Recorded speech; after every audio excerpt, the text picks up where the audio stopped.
پیسوں کی rail tell ہے اور یہ جو بازار لگ جاتا ہے، منڈی جو لگ جاتی ہے ضمیروں کی،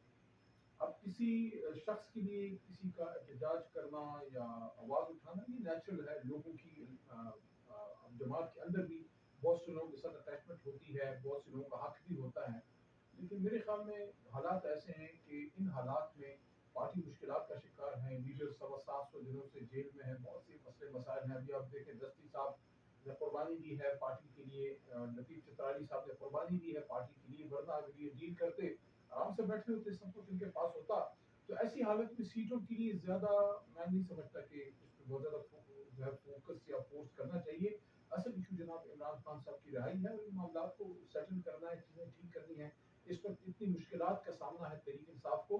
کہ اس طرح سے صوبے پہ فوکس بھی باوجود خواہش کے اس طرح سے نہیں ہو پا رہا. آپ یہ دیکھیں وزیر اعلیٰ علی امین خان کو 3 4 5 دفعہ صوبے سے نکل کے احتجاج کرنا پڑا، ابھی لاہور ہو گئے ہیں. تو ان حالات میں سیٹوں کے پیچھے پڑ جانا جو خان صاحب کا فیصلہ ہے تو سامان جو آیا ہے، میں تو ان چیزوں میں زیادہ پڑھتا ہی نہیں، نہ مجھے پتا ہے کہ سینٹ میں کس کا نام جانا ہے اور کس نے کرنا ہے. لیکن میں سب سے یہ کہتا ہوں کہ خان صاحب کی طرف سے جیل سے اگر ڈائریکشن آ گئی ہے اس کے بعد تو اس میں کوئی سوال جواب کی گنجائش ہی نہیں. ہسٹری ہے، سب کو پتا ہے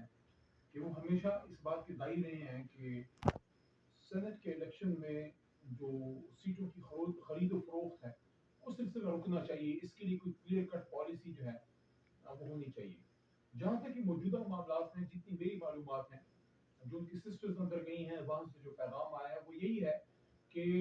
مجموعی طور پہ خان صاحب نے جن بھی ناموں کی منظوری دی ہے وہ تو دی ہے، لیکن اس کے بعد اختیار انہوں نے صوبائی قیادت کو یا مرکزی قیادت کو دیا ہے کہ آپ موڈیلٹیز وغیرہ آپ کو اس کی فیصلے کریں، کیونکہ خان صاحب تو بیٹھ کے آپ کی ایک ایک چیز وہ وہاں جیل کے اندر سے مینیج نہیں کر سکتے. تو وہ فیصلہ میرے خیال میں صوبائی قیادت اور مرکزی قیادت کو مل کے اب کرنا ہے کہ کس صورت میں وہ یقینی بنا سکتے ہیں کہ ہمارا ایک بھی ووٹ ایم پی صاحبان کا ضائع نہ ہو، اور جتنا ہمارا حق ہے کیونکہ پہلے ہی ہماری سیٹوں کا بٹوارا ہو چکا ہے، پہلے ہی مالی غنیمت کی طرح ہماری سیٹیں بانٹی جا چکی ہیں، تو کم از کم جو رہ گئی ہیں وہ تو انشور ہوں کہ اس میں تو کوئی بیپاری جو ہے اپنا پیسہ میدان میں نہ پھینکے. کیونکہ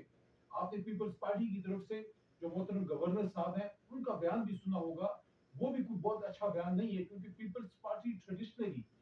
بینظیر بھٹو صاحبہ کی جو سوچ تھی وہ ہمیشہ یہ ہارس ٹریڈنگ کے خلاف رہی ہے. تو اگر اس وقت پیپلز پارٹی اس لائن پہ سوچ رہی ہے تو یہ اپنے مرحوم لیڈر کی سوچ سے میں نہیں سمجھتا مطابقت رکھتی.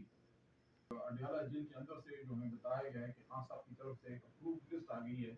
تو اس کے بعد تو اس پہ سوال جواب کرنا ویسی پارٹی میں نفاق یا پھوٹ ڈالنے کے مترادف ہے.